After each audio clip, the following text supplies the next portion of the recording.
All right, guys, we're coming off of a 9-point loss to Memphis, 82, Auburn 73.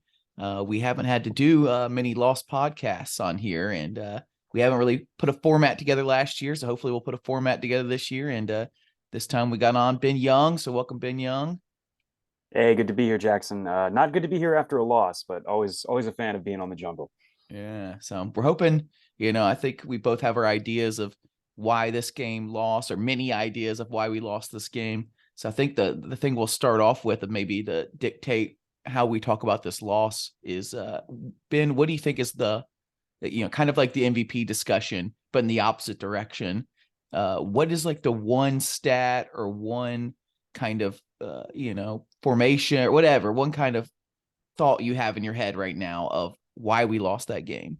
Man, see, Jackson, I was hoping you were going to lead off because what I I think cost can, us I this game can. is just about everything. I think Memphis put together a really solid performance, and they beat us in almost every aspect of the game.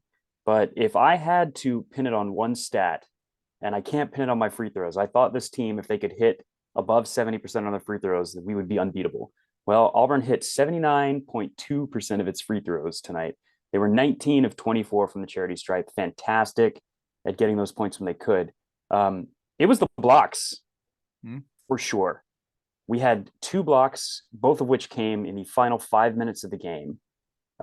We didn't get outblocked. Memphis also only had two block shots, but that seems to be so fundamental to our defensive identity that we looked lost a lot of the game on the floor defensively. We looked like we weren't switching effectively. We looked like we had a lot of guys who didn't quite know what their assignments were. And Memphis really took advantage of that. What did you see? Yeah, I think it was between two different stats. It was between the blocks and between the rebounds. We were dominated at rebounding also, and those both kind of factor into this thought I was thinking during the game, that we've played this bad offensively. In fact, we've played much worse offensively before. We shot 25% from three, which is really not that bad for us. But the issue was we played badly on offense, or more honestly, our average on offense, while playing bad on defense. We have not played bad on defense the entire time. We got abused in the paint. We got dunked on constantly. Every time I looked up, they were running the ball on us like they were Auburn. They were running past us, making these long passes from their own paint to the other side, dunking on us constantly. We couldn't get a single block. I was shocked when I found out. I think maybe with like 3 minutes left in the whole game, we hadn't got a single block. And I believe Dylan Cardwell got like two blocks kind of in garbage time to get us to those two blocks. The blocks are a huge deal, and they're kind of indicative to how dominated we got in the paint. But I think the rebounds are even worse. We got doubled up on the rebounds, and they're even worse because Memphis missed a lot of shots. The reason they put them all back is because they got so many second chance opportunities. We had 11 offensive rebounds to their 14. Overall rebounding was 32 for Auburn, 43 for them, and it was worse at times during the game. Like I said, it was doubled up at times. So really that's my big stat, and they both kind of lead to the same place, that we just got dominated defensively. We got dominated in transition, got dominated around the paint. It was really strange, after we've kind of built our team on, maybe we're not the best 3-point shooters, maybe we're not the best offensive team, but you're not going to ever beat us defensively. And we just got punked out there. They looked comfortable. They looked running. They looked fast. They looked athletic. They looked tall. That's our thing. How did we get out Auburned by Memphis? Yeah, I think that's the biggest takeaway is that they played our game and they played it a lot better than we did, and a lot of that comes from the performance of our veteran inside guys. We were hoping that was going to be a strength for this team. We went out and got Janai Broom to come in and play that five spot, and he finished tonight with zero blocks. Even offensively, he was pretty much a non-factor until late in that second half. I believe he finished the first half with only 2 points, and scored 9 of his points in the second half, including missing a couple of really important free throws as we were trying to make a run towards the end there. Um, and yeah, 6 rebounds, 0 blocks, 2 turnovers, 2 personal fouls, just an overall pedestrian night from a guy we expected to be one of our stars. But we also lost a ton of value tonight at our small and power forward position. Jalen Williams finishes with 5 points. Alan Flanagan finishes with 5. Johan Traor, our 5-star freshman, a complete non-factor. He took one shot from 3, had 1 rebound, finished with 0 points. Man, that I missed a couple games. I watched all the games, but I didn't get to talk about them, and it really doesn't impact how you watch games if you have to talk about them later. But Joe Knight Broom has gone from this guy we were like, okay, this guy's gonna be. In fact, he might be better offensively than Walker Kessler, but he's going to be a little less on defense, maybe. But he's going to be a guy we can go to in hard times. To a guy that's kind of inconsistent. Okay, he's not going to bring it every game, but you're going to get some good things out of him, and he's usually always going to bring the blocks. To a guy that's 3/4 of the time disappear. At some point, like another game or two like this, the average will be mediocre, which is really sad because he came on so strong in those games. And I'm really hoping this isn't a projection of what he'll look like in the SEC. I worry, like one of the biggest worries I get from this loss, because you can lose these games early in out of conference. Me and Matt got into a whole discussion about it last time about if we should play Chance and Johan more, because I didn't care about the losses as much. The issue is I want to be able to project after a loss that we got better, that it's not a kind of fatal flaw that we can't fix. Watching a big athletic Memphis team run all over us made me wonder, oh no, we were praising Joe Nye and Chance and all these guys so much when they were playing mediocre G5 mid-major teams. Now they're playing Memphis and they look like this, and we're going to play a lot harder teams, a lot more athletic teams, a lot taller teams. So I just hope this is not something we project out. Yeah, if you're the Auburn family and Auburn basketball fans, you don't need to panic yet. Early season losses happen even to big teams. And one of the biggest downfalls, I think, of last year's squad is we got away with so much early on. We squeezed out so many close games that we should not have won. That we might not have gone back to the drawing board enough and changed some things that we really needed to change. And I think that was one of the most disappointing factors in tonight's loss, is that it was a lot of the same issues that we've seen in some of the other games that we've managed to squeak out. We were just playing against a better team, a more disciplined team, and a more athletic team. And as we look at Auburn's upcoming schedule, it is only going to get deeper. It is only going to get more athletic. It's only going to get longer.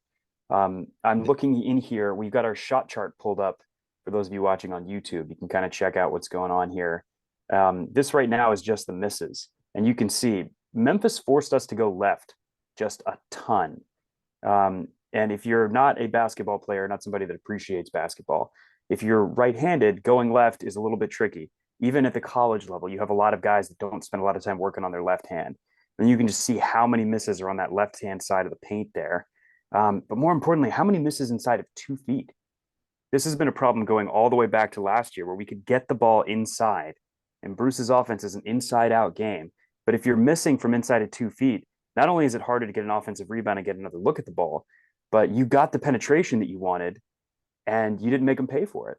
And I think that's been a consistent theme for this team all year. We expected a guy like Janai, get him those post touches, get those easy 2-point buckets. And anytime he's playing on par competition, he's a non-factor. I want to give a small shout out to, sometimes we really focus on Auburn. It's an Auburn basketball podcast. Looking at Memphis's box score over here, Kendrick Davis just blew by our guys over and over again and got easy points in there. I don't know who was guarding him or how that happened so consistently. He scored 27 points on us. Only 2 of those were threes. I mean, that was the story of the night for a lot of this, that we just got blown by constantly. I can't believe it from a Bruce Pearl defensive team. And, we were talking about, we have a West Coast tour coming up where we play 2 away games at USC and Washington. Thank God this wasn't an away game. This Atlanta game, is basically a de facto home game, and we still lost by 9 and looked lost out there. We have a lot of big, crazy away games coming up, and I'm pretty worried after seeing this performance on away. You think the defense travels, but we looked lost out there. And if we want to look through some of these, yeah, go ahead.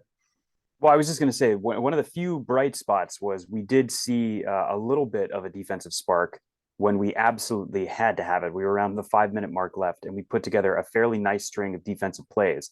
The downside was we couldn't connect on the other end. We had Janai miss a couple of free throws. We had Bruce get teed up on what definitely should have been a foul on Chris Moore, who was perfect from the line and would have gotten us, I think, within 6 at that point. So we have that ability to put together a string of great defensive plays when we need a stop. But just like last year, this is still a team looking for, all right, you've gotten stop. Now, how are you going to get the points back? So anytime we find ourselves down by double digits, this is a team that doesn't seem to have a way to score in a flurry. And that's going to be a big concern, especially on the road when you don't have that crowd to get behind you. We had KD with a little bit of a hamburglar moment, got the crowd fired up, and then suddenly you could see the guys, Dylan Cardwell trying to pump everybody up, getting the noise going.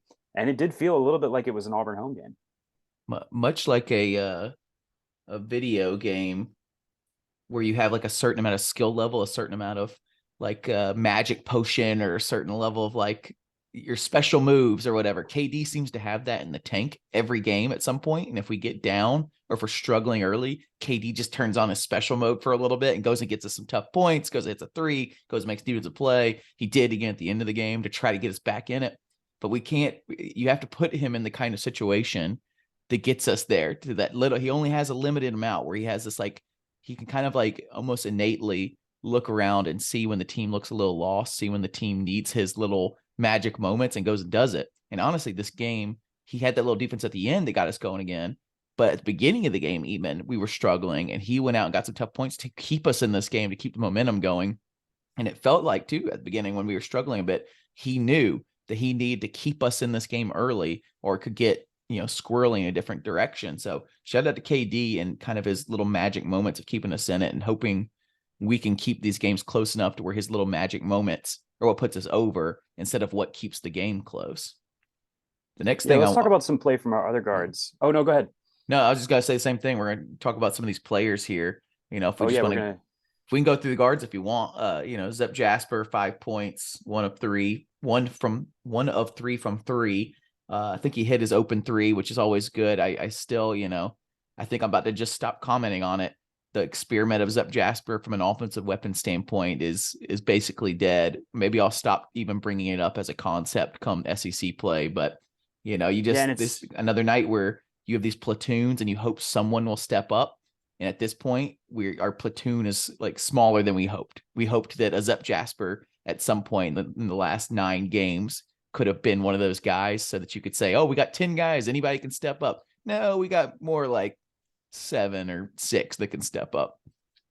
Well, and some of that's going to come to our minute breakdown that I know you're excited to talk with later. But I do want to talk about another one of our defensive catalysts that kind of makes our roster rotation so, I don't want to say difficult, but it's hard for me as an outsider that doesn't get to watch these guys practice every day to look at what we're doing and know how to fix it easily, because Zep Jasper's defense in that second half was invaluable. Once we were able to get him onto Davis, he was a key part of that defensive run of frustrating him, forcing him to go late in the shot clock and denying him the easy looks that they wanted. But you're right. We know what we're going to get out of him offensively. 2 of 4 on his field goals, 5 points. That's about the most that I think you can anticipate getting from Zep Jasper. And in a lot of ways, that handicaps us at that 2 position. And then you have a guy like Chance Westry that's coming in, and he had some decent assists. We saw some of that excellent vision that he has. But beyond the assists, offensively, he's a complete non-factor, and he's become a bit of a liability. The game speed hasn't picked up for him. He had 3 great assists, but he also had 3 turnovers and 3 bad personal fouls. And some of his turnovers were bad, and like freshman point guard bad. They were pressuring him and getting, picking his pocket at times, making in bad moments, making bad passes to people. The biggest factor isn't even his point guard play necessarily. It's his shooting. He was supposed to be a guy that could go get us points and kind of fill in the different gaps from like a Swiss Army knife standpoint. Like first, it's one thing that he's not a 3-point shooter. We all kind of hope and dreamed that he could fill every slot that we needed, but we know for sure now, not a 3-point guy. Maybe he picks it up later. I don't think he's hit a single 3-pointer in any of the games he's played. I think he's played 7 games now. Not a single 3-pointer. He's still shooting them 0-3 from here. But then also, not just that, we thought, okay, well, maybe he's not a 3-point shooter, but he's a backup point guard and he can drive and get his hard points. 0-5 from the field this game. He looked really lost out there. Really, like the speed was way too fast for him, like grown men out there with a freshman. And you worry that in SEC play, it's going to get even worse when we have top 10 teams to play. And I was hoping it would be the opposite. I was hoping he would thrive amongst the big boys, and that would, kind of help with the window situation of being small. He's looking, I don't know. I think you're gonna have to like reset him almost. We worried about the turbo thing where he just completely got lost mentally. I don't think Chance is going to get that. But now, like, my whole argument about playing Chance more and playing Johan more He played 8 minutes this game, Chance did. And I got to eat my words a little bit. He would have not learned anything more from this game in those more 8 minutes. In fact, it would have been detrimental to his growth, I think, because he was so rattled out there and they had just completely had his number that if he had played anymore and turned the ball over more, missed more shots, I think he would have gotten in his own head even worse. Yeah, I think it's clear. Matt loves to remind us and our listeners just how special Jabari Smith was as a player. And you've really seen that because Johan and Chance are both very clearly exceptionally talented athletes. They're going to be great basketball players. I have no doubt about that. But their ability to come in and contribute right away, I don't think they're not getting minutes because Bruce is trying to protect them mentally. I think they are a liability for this basketball team right now. We're looking at our minute rotation here, and you see Flanagan with 27, Wendell with 32, Janai, Chris Moore, and Jalen all 20 plus minutes. It's all the old guys. It's all the vets that are getting the playing time. The new guys aren't getting out there. And I think it's because that's the only way that this team is going to string together wins. I mean, I'll eat my words again, Matt. You wish you were on this one because, again, with Johan such a non-factor, and in my head, I mean, I watched all the other games too, and I still saw moments from Johan and Chance where I'm like, let's keep giving them chances to have moments and turn them into like what they actually play like every game. But Johan, again, this one just looked lost out there, non-factor. I don't know. Maybe another rotation we would have seen some flash, but I didn't see a single flash in that 12 minutes, which is really disheartening. And I think, well, maybe we'll have a conversation after these players about, we had these expectations for this team, a top 10 team, top 25 team, but the expectations included Chance Westery and Johan Traor helping out with some of the gaps we were going to miss with Walker and Jabari leaving. I mean, they didn't have to be those two players, but they need to contribute. And if it's going to be non-factor Johan and non-factor Chance, then this team is going to be we're going to have to reevaluate what we expect going to SEC play. And maybe we'll have that conversation a bit, or we'll probably definitely do an SEC preview. And I think my thoughts on where this team is going and what they're up for is going to change dramatically now that those freshmen seem to not really be much of a factor. Yeah, we've got 3 more games for them to emerge before we start SEC play. And it's going to be tough. I think when you're going to go on the road to the West Coast, you're going to want to be establishing your identity. And it seems to me Memphis is a good basketball team. They're picked to finish second in their conference behind Houston, who before they just lost to Alabama was the #1 team in the country. So Memphis, pretty good program historically, pretty good basketball team this year. But they completely robbed us of any identity as a team. We didn't have any play call or consistently win. We didn't have any shooters that got into any kind of a rhythm. And offensively, Memphis kind of got whatever they wanted. They were able to run the long play fast breaks. They were able to cut in from the wing and get those dishes that we love to see. They didn't bully us too much in the pick and roll, but our help defense was not really there on the backside until late in the game. Typically our guards play pretty aggressive on defense, knowing that if their guy gets to the lane, we typically have an eraser there. And against some of the smaller and less athletic teams, we've had that going into this game, and it just disappeared entirely against Memphis. We can go through a couple more of these guys here. Wendell had a decent game, 14 points. I didn't realize he fouled out, 5 fouls. I don't remember that. But he had 4 turnovers. That was late. In the game. 14 points, 5 assists, but 4 turnovers. He was fine. Let's see, 0 of 4 from 3, which is a big deal. He had a really bad Wendell. Like, we need to name these, I think, because there's the Wendell long logo threes that go in, and they're amazing. We haven't really seen one in a while, honestly, even going into the back of last year. But this time he had one of those desperation logo threes. There needs to be like a loser 3 or like some sort of bad, like sink the ship kind of 3. It's when we get desperate and we're running around, and Matt would argue that a lot of times when the point guard has the ball in their hand, has a desperation 3. This is not that. We got to find, it's not a desperation 3. It's like a earlier in the shot clock, Wendell decides to shoot a logo 3 because maybe it'll get us back in the game when we're down 10. And it's just an awful shot almost every time. Even if it goes in, I'm usually groaning that like that was a bad shot, even though it went in. So we'll have to come up with a name for that. But he was fine. Wendell's excellent at understanding when he's got that transition 3-pointer. You'll see it. He'll see the numbers. He'll see that he's in the spot on the floor he likes to shoot from, and it's in transition usually. But you can also tell that Wendell knows he's going to be our guy this year. And we're down 10 with, under 5 minutes to go. And he decides to pull up early in the shot clock and try to launch a long 3-pointer.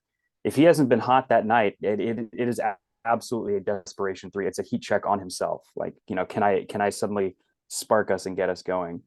Yeah, like that's a good point. We didn't need him to do that last year, and that's what made it so frustrating when he would miss them or try to take over a game. This year, now looking up and down this roster and the way we've seen this game, we do need him to make that kind of stuff. It's desperation stuff. It's something we can't really rely on.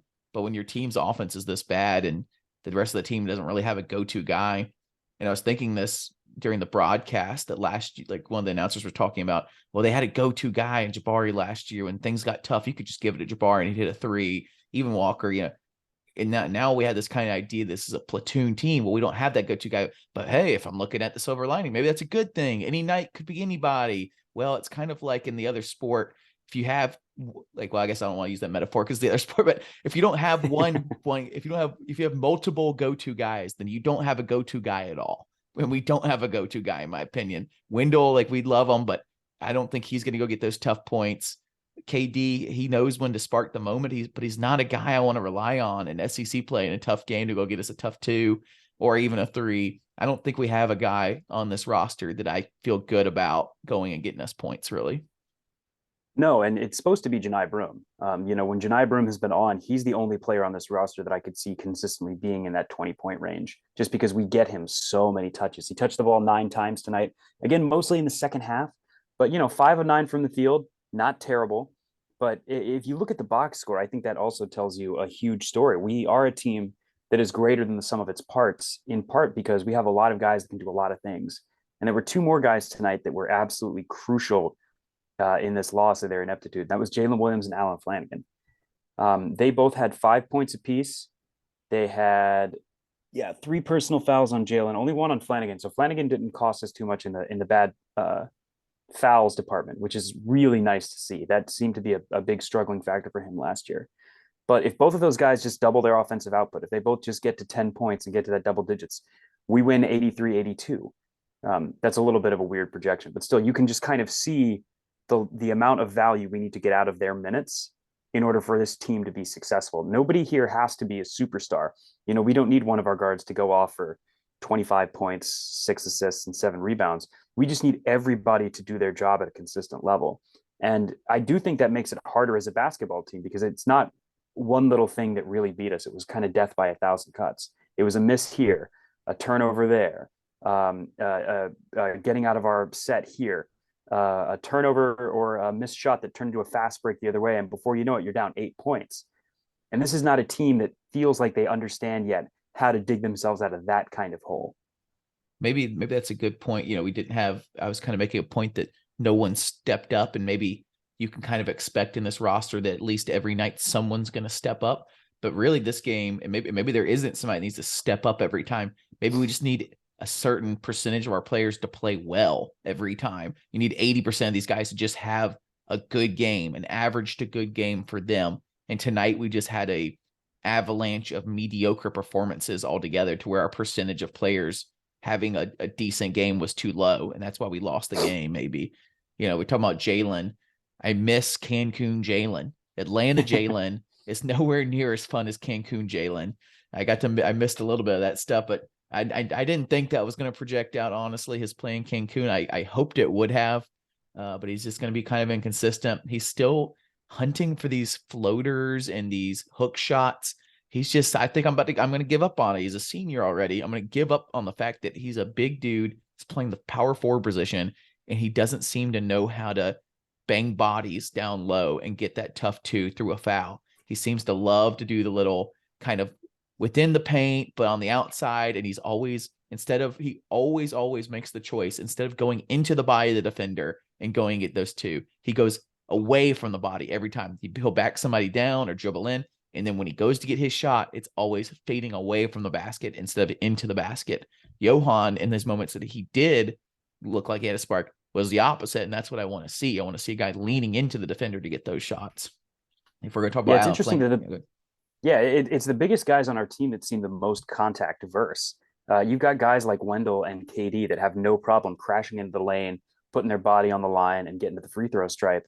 Whereas, Flanigan had 2 free throws tonight. Jalen shot 0. And that kind of tells you that, these are Allen's 6'6", Jalen's 6'8". These are big guys, big bodies you want to crash and really work inside. And a little bit of that was the zone that Memphis played tonight. They kept us from being able to easily get the ball into the lane and get those one-on-ones that we wanted. Again, credit to Memphis's defense. They were swarming, they were disciplined, and they made us work for every basket that we got. I think you made a great point on Flanigan, and I've heard this on other kind of podcasts or comments online. That is a huge factor that Flanigan is no longer causing bad turnovers and bad fouls. We talked about for the season how frustrating it was to watch him last year because we kind of came in. I was one of his biggest stands. So he's to come in, be an NBA guy. He's going to be the guy we needed. And then we found out, no, he's not even what he was before. He's not even what he was freshman year. He's like a detriment to the team with fouls and turnovers and charges and bad shots. This year he comes back again. We go, okay, I hope, is he going to come back frustrated again? Is he going to come back being a team player? What's he going to do? I give him one shout out.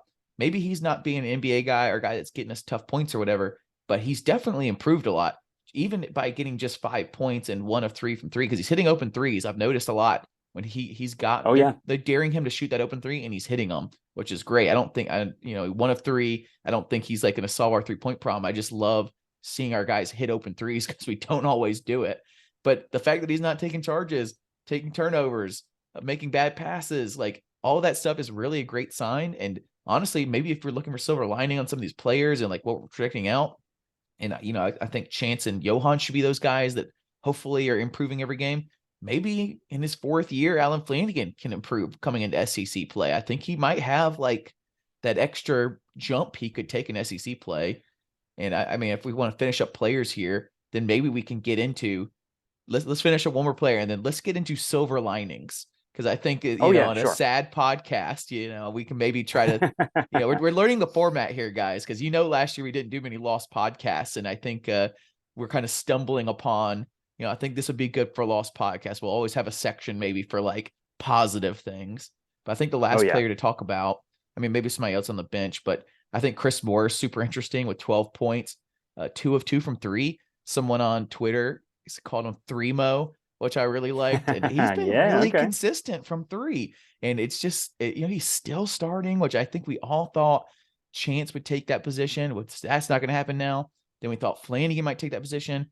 Still hasn't happened. Now Flanigan is playing more minutes than Chris Moore almost every game. So there's a chance they'll change that up. But I think there's a good chance that the reason Bruce is doing that is so when his second platoon comes in, he's got a guy that has a little more offensive oomph than Chris Moore. And if he switches it the other way around, that second platoon lineup does not have enough guys that can shoot. So I think he's thinking he's going to have like basically 2 starting lineups and he just switches out which players can be those go-getters. But Chris Moore, man, shout out. He gets some tough points. He gets those threes. He just kind of is we've kind of consistently gotten to the box score and seen the Chris Moore numbers and gone, pretty nice, and that's all you want from that. The only one weird thing for him is can we put Chris Moore's mentality into Jalen Williams? Because he goes and tries to get those really tough points down low from a rebound or just trying to put his body down there, put his shoulder down and go get those points. And he gets blocked too many times pretty consistently. You wish you could, like with the size of the bodies, you could switch the little hook shot thing to Chris Moore and put the shoulder lowering Jalen Williams. Oh yeah. So that actually transitions really nicely into what was going to be one of my real positive takeaways from tonight. Chris Moore is one of those guys we've talked about all year. He's meant to be a role player. Part of how you can see Bruce evolving these rotations is he wants his guys to understand who the offensive focus is on the first rotation and on the second rotation. If Matt was here, he loves to say there's only one basketball. So when you're starting out a game, you want to establish some kind of offensive identity, and then you need a bunch of guys out there that can play tough physical defense. So you look at our starting 5, Janai Broom, Chris Moore, Jalen Williams, Wendell Green, Zep Jasper. I expect those 5 to start from now until the end of the season because you understand very clearly who are my scorers in that first group. You want to get the ball inside to Janai Broom, or you want to shoot outside with Wendell Green. 2 really clearly, easily defined roles. and you have three excellent on-ball defenders, pretty good rebounders. So you can kind of get your identity going at the start of a game. And the problems for us in our games where we've struggled and in the games that we lost is that we weren't able to get our scorers in that first rotation, Janai and Wendell, established. So we don't really have an identity for that second team to come into. But one of the things that's been working really well, kind of quietly, because it's unusual for Auburn for our big guys to be the ones that are doing all these 3-point shots, but is this rotation between the 3 and 4 position as the guys that we're manufacturing our 3-point looks from. A lot of times it's late in the shot clock when Wendell or KD are throwing up their 3-pointers, but we are calling plays to get Chris Moore and Jalen Williams and Alan Flanagan the ball on the wing with an open 3-point look. And tonight, the guys crushed it. They were 5 of 7 from behind the 3-point arc. That's fantastic percentage. Chris Moore on the year is shooting 54%, almost 55% from 3. That is outstanding for a guy that you want to be a role player. He's averaging 17 minutes a game right now, shooting 50% from the floor. He's actually shooting better from 3 than he is overall. My favorite stat, he's shooting 82% from the charity stripe, which is just huge because that seems to be where he does most of his damage. And when he gets into double digits, it's because he's banging inside and he's getting himself to the line. So I think if we can continue to see more play like that out of a Jalen Williams, out of an Alan Flanagan, both of whom I think offensively have a little bit more talent than Chris Moore does, that's going to be the difference in whether or not we win or we get kind of steamrolled. You wonder, I don't want to project too much out with Chris Moore off this game and some of the past ones, but I have been surprisingly happy with the Chris Moore experiment. I mean, we thought he might just transfer out, and we'd have Chance and Alan Flanagan in there. I mean, he's probably my main guy that I was like, yep, Chris Moore will not be on this team the next year. Here he is doing pretty well. And honestly, if he could develop a little jump shot, I think he'd be doing pretty well. He's got the 3 down. He's banging down low, and maybe it's not perfect down low, but if he could develop a little jump shot, I think that could be something. And maybe he's got another year or 2 left. So maybe something to look into, maybe another kind of glue guy if Flanagan leaves or something. So any other silver lining you're looking at? A lot of this stuff is not looking great, but I think we can mine a little gold for some positive news, Yeah, absolutely. I mean, I remember I wasn't able to watch the whole game start to finish. I was watching long stretches of it, and I was convinced that Memphis had been turning us over just a ton because of how much they were running. But it turned out what they were doing was just getting into their offensive sets extremely quickly. Guys were flying down the floor, and they were trying to throw a lot of those long balls. We actually won the turnover battle. We forced 19 turnovers and only had 15 ourselves. So we took pretty good care of the basketball. So in a big way, you can say that we didn't really beat ourselves in this game. We hit our free throws pretty well. We weren't great from 3, but that's kind of our identity. And our percentage went way down in garbage time, and we were trying to desperately make a comeback. We didn't turn the ball over too much. We didn't commit a ton of silly fouls. I think a more talented team that just wanted a little bit better and might have a little bit more cohesion, they just came in and they played hard and they beat us. I think maybe one little silver lining, if I'm trying to find something here in a game that's kind of dark. I mean, another one, we only lost by 9 in a game we played really bad. So that's one, but it's Memphis, so I don't think they're great. But the other one maybe is Dylan Cardwell continues to play pretty well. With Jonai Broome playing as bad as he's playing, it's kind of like almost taken away from how well Cardwell is playing because Dylan's looking great for a backup. And I think we have like expectations for him because we've seen how far he's grown. And so you're like, oh man, like now I wish he could step up even more because we actually really need him to step up. He had 7 points, 5 rebounds, and he hit this little jump shot that was great. That you're just seeing like 3 years into his career, how much he's grown over 3 years. And you hope he sticks around for 5 so that you really see like that end game of like maybe eventually it slumps off and he can only get so much better. But every year he's gotten the same kind of percentage better. And you're hoping if he can continue that, he seems to have the work ethic for it, the attitude for it, seems to enjoy playing the game of basketball and understanding what kind of privilege that is. So you just hope that maybe even through SEC play, we see some improvement. But I think that's about it for our silver linings, unless you have anything else. And I think maybe we could look at some fan comments here. Yeah, let's hear from the fans. Yeah, we usually do this podcast right after the game, and so we don't really have a chance to like ask people what they think about what happened or anything like that. But this time we had to do it the next morning for conflict of schedules and things. So, anyways, I asked, what do you guys think is the one reason we lost the game? Kyle Kin said Jonai was scared to rebound. Interesting. Yeah, I don't know if he was scared or not, but he did look tentative out there. Let's see. Caleb Williams, OG Caleb Williams, big fan. I'm a big fan of Caleb Williams. He seems to be a big fan of the podcast. It's mutual. He said Memphis seemed to dominate the rebounds on both sides of the court. Totally agreed. That's what we talked about at the start of the show. Yeah, that bears out in the box score too. Yeah, I mean, we were out rebounded by 11 overall, 14 to 11 in offensive rebounds, and then 29 to 21 in defensive rebounds. Just not Auburn basketball. Here's one for you, Ben. I'll let you answer what you think about this one. Sam Smalley, he seems to be pretty down on this team. He got another message, I think. I'll see if I can find it, about just being very upset at the future of this team. But he said, I believe it boils down to talent. We lack the talent to run BP system at the highest level. I think that's an interesting take. What do you think? Yeah, I think a lot of that has to do with the maturity of this roster. It's hard to argue with Bruce Pearl's ability to recruit talent. Our roster is loaded with 4 and 5 star guys right now. You know, Auburn is in such a better place than it has been before. But it's interesting. We're gonna learn a lot about Bruce Pearl this season. I think this is one of the least talented and least organized teams he's had in the last 5 years, since Auburn has kind of had some actual real expectations around their basketball team. And I think it's clear offensively what we've done through these first 9 games is not going to win us a lot of basketball games. I think we might get to 20 wins. You know, we'll probably make the tournament, but I think we'd be looking at an early exit. We're going to learn a lot about Bruce and a lot about this coaching staff if he can figure out a way to get this team to manufacture 80 points consistently. I think that's what it's going to take for us to win a lot of games. I think the floor, talent-wise, is higher than it's been in a long time. I think the floor of it is pretty high. The ceiling is lower than usual. We don't have a star player. We've had a star player. Even in 2020, we had Sharif Cooper for 11 games. Before that, we had the Bryce Browns, the Jared Harpers, and all that. That 2019, 2020 team is a team I keep going back to, but that had Samir Dowdy, and he played so well that year.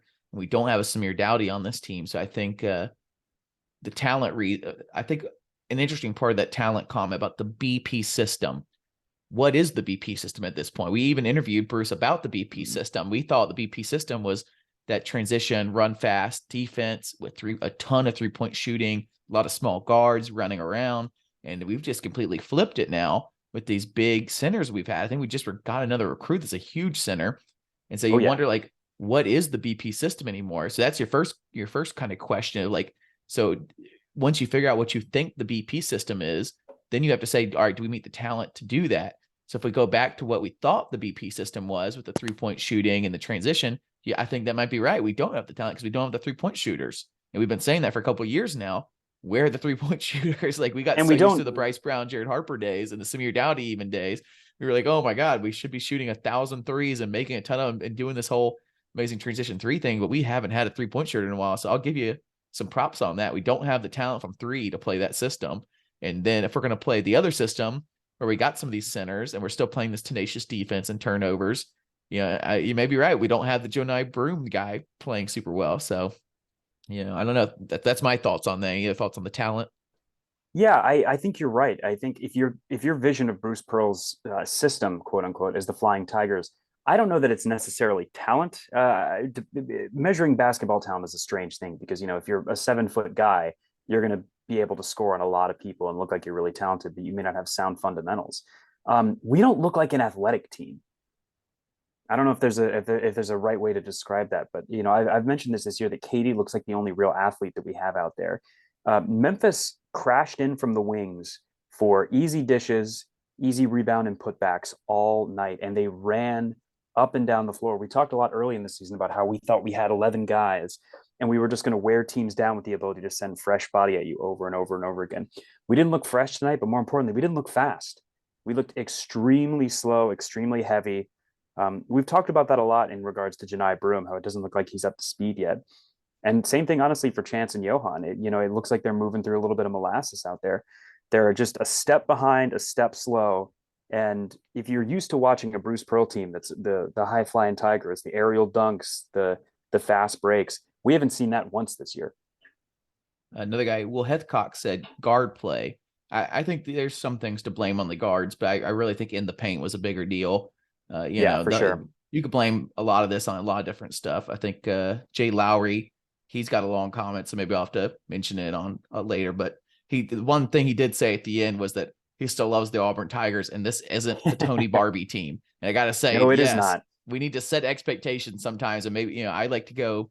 I think Matt likes to go and remind people that how much better we are than we used to be. Sometimes I go the opposite and say we're aiming for championships. We should expect a lot, but there's a middle ground there. In a game like this, just remember we got upset. There was not even a chance to be upset when we had Tony Oh Barbie yeah. around. I Oh think I yeah. had one And the more other thing to on. keep in mind, oh well, I was just going to say just one thing about that because as we're moving forward, we talked about this. If you listen to our season preview, we weren't really sure what the actual ceiling of this team was going to be because we brought in so much talent and so many new guys that seemed like they were going to fill this old system.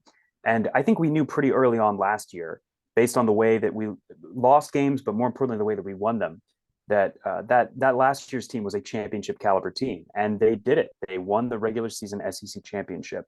I don't think that's a ceiling for this team. I think number one, the SEC is better than it's been in a very long time. We got 6 teams in the top 25 right now.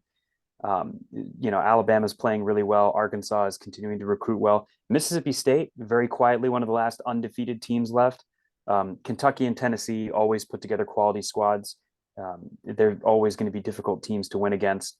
But I think this could be a team, if they can find an offensive identity, that at the very least could win the SEC tournament and maybe get to the Sweet 16. But if you want to temper your expectations, I think that's the place to do it. I don't think this is a regular season championship type team. Okay, totally agree. The last one was from the E2C network. Shout out, go listen to Matt's episode on the E2C podcast family. And he said rebounds, look at that differential. Totally agree.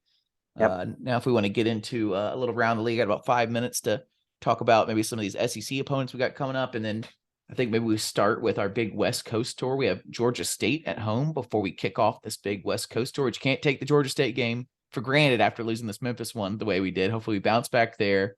And hopefully I'm not eating my words in the Georgia State podcast for kind of jumping over them a bit. But then after that, we have at USC and at Washington. And I have the USC schedule up and the Washington schedule up. They've been a little all over the place, so we don't really know what to expect.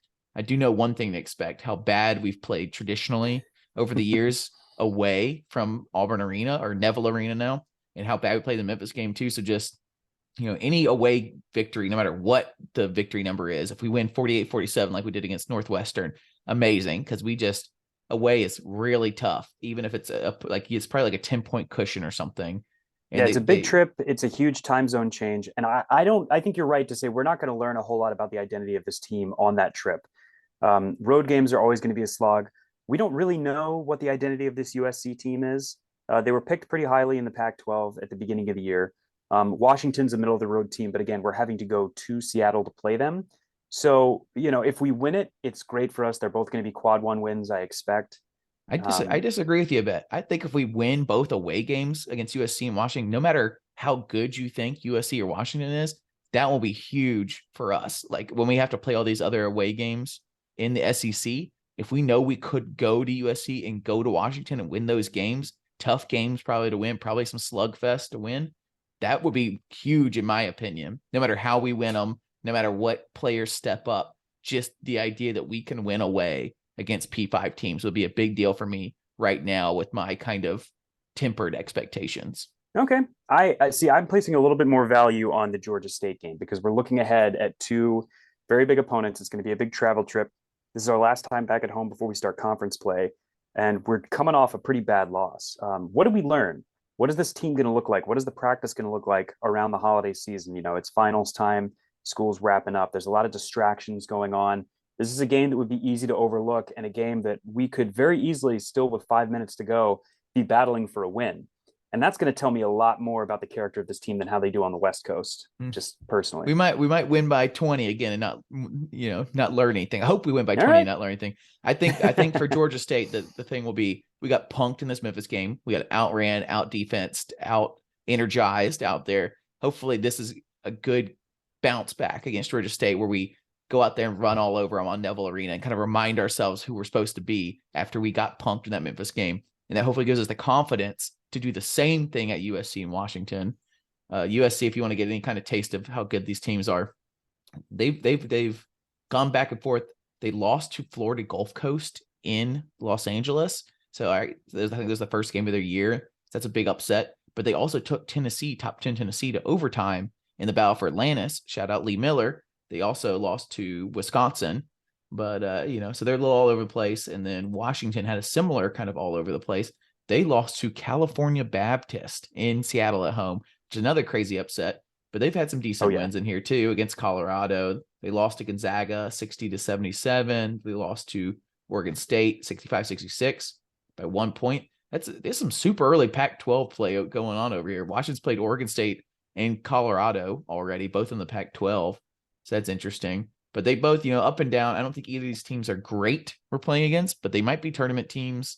I don't know. But I think just any kind of win away, if we can pull off 2-0, I'm going to be really excited for the grittiness of this team. If we go 1-2, I'll be like, all right, we pulled one off up there. We're going to be fine. We go 0-2 away. I'm going to be a little worried that we might lose all our away games in the SEC, and then we're going to have to pull off a lot of great home wins to be the team we hope we can be. Yeah, and last thing for today's pod, looking around the league, the SEC is pretty deep this year. As it stands right now, no team is below 500. Our worst two teams are Vanderbilt and South Carolina. They're at 4-4 and 5-5. But we got a lot of teams sitting at 8-1. We got Mississippi State up there at 8-0. Don't look now, but the Georgia Bulldogs 7-3.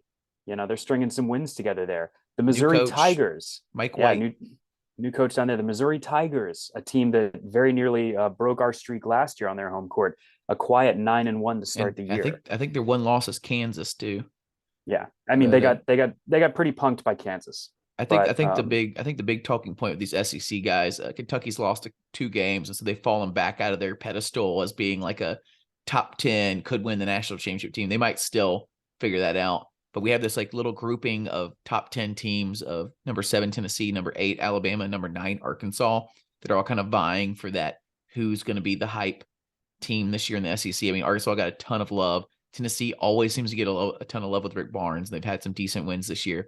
The biggest note is that Alabama has won some really big games against number 1 Houston at number 1 Houston yesterday, which is super frustrating. I believe they won maybe against number 1 North Carolina before North Carolina lost 4 in a row and fell out of the top 25. I would temper, I think we'll be upset that Alabama's doing so well again after they kind of fell off last year. But I would also temper that they did this exact same thing last year. They beat some really good out-of-conference teams and then look mediocre in the SEC. So all we can hope is we do our business. They've clearly figured out something in out-of-conference, and you got to play the number 1 team to beat the number 1 team. We have no idea. I know our team's been struggling, but we have no idea what kind of factors would factor in. If we got 2 chances at number 1 teams in out of conference, we might have pulled one of those off too. We just got to play those kind of teams to get them. So I would love to see us have a little more aggressive scheduling like that, because all you really get is wins out of this. I can't name Alabama's loss, but I can name their wins. And that's what matters in the out of conference, really, unless you lose to a Long Island City, whatever, unless you lose somebody bad, then no one talks about it. If you lose to another top 25 team, no one cares. But if you beat a number 1 team or another top 25, everybody's talking about it. So it's a win-win situation, honestly. Yeah, the beauty of basketball is your wins matter so much more than your losses. But one thing to keep in mind as we creep ever closer to conference play, Auburn had pretty low expectations this year. Part of why we have that 11 next to our name is just because we hadn't lost yet. And there are now only, I believe, 7 undefeated teams left in Division I college basketball. So we're going to drop a little bit in the rankings, having that 1 loss now.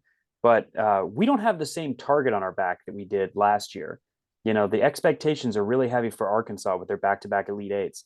Alabama always talking trash, and they got a couple of marquee wins for their program this year. So a lot of these teams now, instead of trying to knock us off, they're going to be trying to use us to try to catapult themselves even further, and that puts a lot of pressure on their programs. Whereas this year, we're expected to be, I think, 4th in the league, 4th or 5th in the league somewhere. So we don't have the expectations that we did in the year before, where everybody was looking for us to be their marquee win. So it'll be interesting to see how that plays out going forward. Yeah, maybe we embrace that plucky underdog, upset these teams kind of attitude after we had a lot of pressure last year. And I'll say one last thing, and we'll sign it off, because Sam Smalley did send some backup to his we don't have enough talent. So I feel bad if I didn't, we argued that and that didn't bring up as a little factor. He sent over an interesting stat of SEC rosters with top 100 players in them. Alabama has 7 of those, UK 6, UT 5, Arkansas 5, LSU 5, Auburn 4. So there is a lot more top 100 talent in some of these teams. So we recruit pretty well. I don't think this counts. Maybe this counts transfers too. I wonder if some of these guys like a Wendell Green and a Jonai Broom would have been a top 100 guy if you kind of like went from the transfer portal and talked about top 100 players in college basketball from the transfer portal standpoint. So something to talk about there. Good backup, Sam. Thanks for sending that over. I mean, frustrating loss in this one. We knew we'd lose some or maybe we didn't know I thought we were going to get that land, honestly. I thought maybe there's a chance. I definitely didn't think we were going to lose before USC and Washington. But, it is what it is. I hope you guys learned something from this podcast. Hope you kind of grieved with us over a loss. Hopefully we don't have to do too many of these to where we have a great, format, but we'll see. Matt, Ben, any last thoughts? Keep watching the basketball game, boys. We got a lot of learning, a lot of growing to do.